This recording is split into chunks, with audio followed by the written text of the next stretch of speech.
In this video, I'm going to show you how you can insert emojis in your Google Slides. If you find this video helpful, I'll kindly request that you support me by liking the video and also by subscribing to this channel.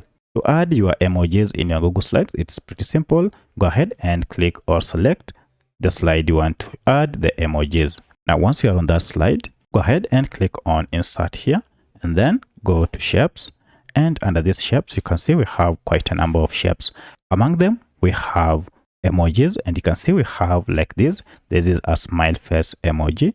We have even this heart emoji, and there are just many. So if you click on one of them, now you can go ahead and click where you want to add it like that, and it will be added instantly. So here is our emoji. Should you wish to change the color of this emoji, go ahead and click on it and then head over to this color fill and change this to any color that you wish, and that will change. Now, apart from this, should you find that your emoji is not available, you can also go ahead and download it.